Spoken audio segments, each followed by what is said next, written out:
Oh, di ba? So, baka sa akin lang, baka hindi rin ito solely attributable to the provider. Baka rin meron din contributor factor yung customer. Sinong customer? Yung COMELEC. Yung requirement ng Section 11 of Republic Act 9369, yung international certification. Hanggang ngayon, wala. 3 months before elections, kailangan meron yun. Oo. Wala. Alam mo bakit wala? Hindi talaga ma-certify ito. Kasi first time eh. Oo. Ang batas natin, kailangan yung sistema natin meron ng history na maganda. Magandang record. Yung Commission on Elections, hindi. Ginawa tayong ginipig. First time ito in any and all electoral systems in the world na ganitong dalawang sistema isa. So, it would also be, I want to be very objective. It would also be not in accordance with good faith if we will ascribe everything, all faults to Miro. Baka may fault din na malaki ang COMELEC.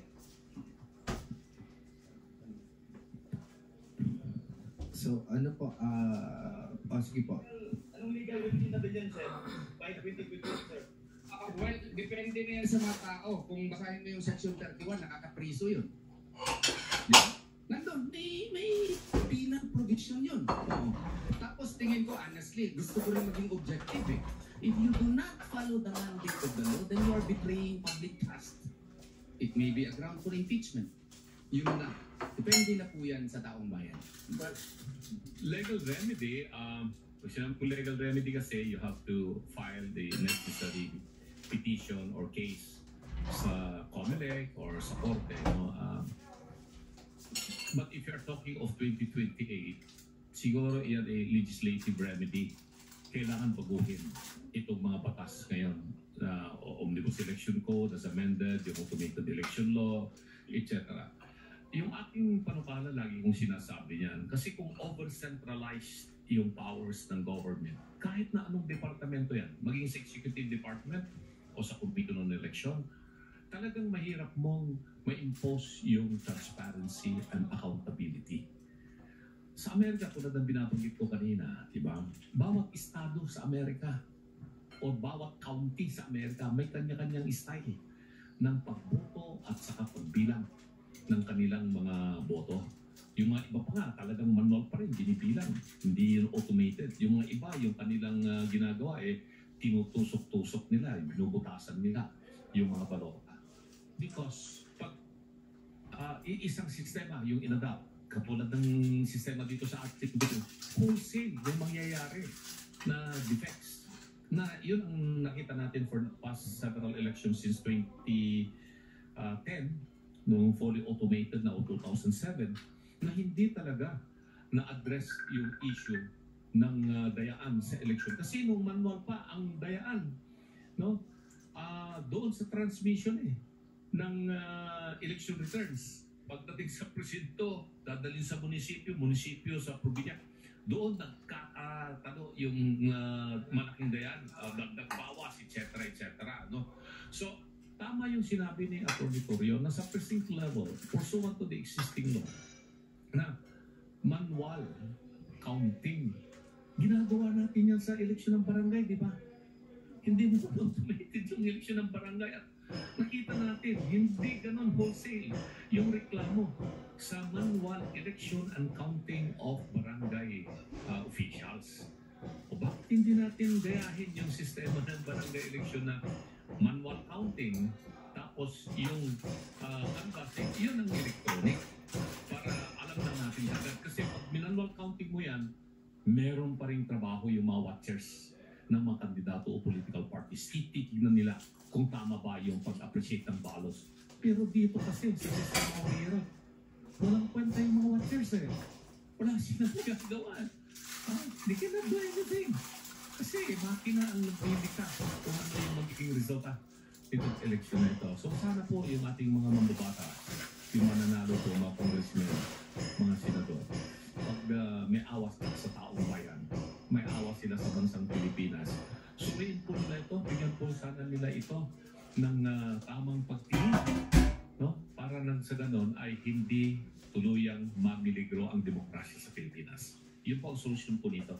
It's more of a legislative remedy than legal remedy. Ito pala Ito. I-verify ninyo, pwede ako magkamali. Sa Basilan, manual counting. It's a fight between Jim Hataman, brother, against his brother, Moji Hataman. Pwede ako magkamali kasi Yung Taliban. allegedly, manual counting vote. At nanalo si Mujib Hataman. So, paki-verify din yun kasi kung totoo yan, pwede pala. Pwede pala. Anong rason? Bakit inimplementa sa Basilan? Kailangan kasi ba magigiting at matatapang yung mga kandidato doon? Kailangan ba natin magtapang-tapangan para ma-implementa ito? So, i-verify ko ninyo kasi baka nagkamali lang ako. Pero, kung totoo ito, it simply shows that it can be done. If you have the will to do it, then it can be done. Virgil once said, they can because they think that. There is no reason for us not to do it. It's just that baka tayo lang talaga i-implement. Alam niyo po, I hate to prolong that discussion, pero matagal ko nang naiisip yan. No, with regard to Article 3, Section 1 of the Constitution, which guarantees us equal protection of the laws.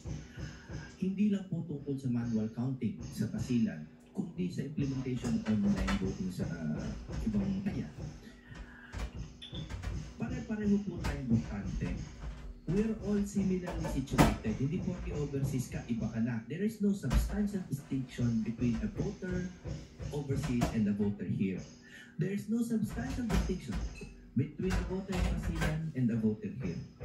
So why implement different electoral processes kung pare-pareho naman tayong botante? Pare-pareho tayong kuminsan ay initan sa pagpila. Diba? Bakit po gagawing guinea pig, ika nga, in quotation marks, ang OFW sa online voting? Are their votes less important than ours? That they are not given the guarantees, diba, that are given in normal electoral processes. Bakit naging online sa kanila walang balota? Bakit ang counting pwede palang manual, allegedly, for your checking ba yan, ano? Bakit pwedeng manual counting doon, dito hindi? Ang equal protection po, ibig sabihin po, kung pare-pareho naman tayo ng sitwasyon, dapat pare-pareho din ang proseso. No? So again, as you can see, we are arguing on legal basis. Hindi po kami naghahanap ng ibang resulta. Malinaw na po yan, inulit-ulit ko po, uulitin ko pa. Legal po ang bakit namin. Kasi kami pong mga abogado ay naguguluhan talaga. Naguguluhan kami. Kasi yung online voting, walang batas niyan. Pero nag-issue yung Commission on Elections ng 3 resolutions implementing it. Dito naman sa domestic voting, nasa batas ang Section 319369 pero hindi ini-implementa. Yan po ang sitwasyon natin.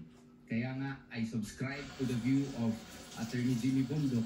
No, this may conflict with the Equal Protection Clause of the 1987 Constitution. Any more questions before we end this afternoon? Yes, what was that?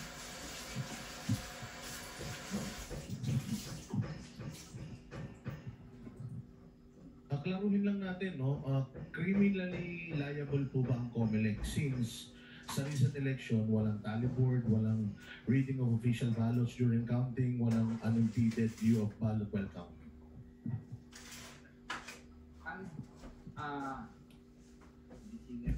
Hindi, ganito.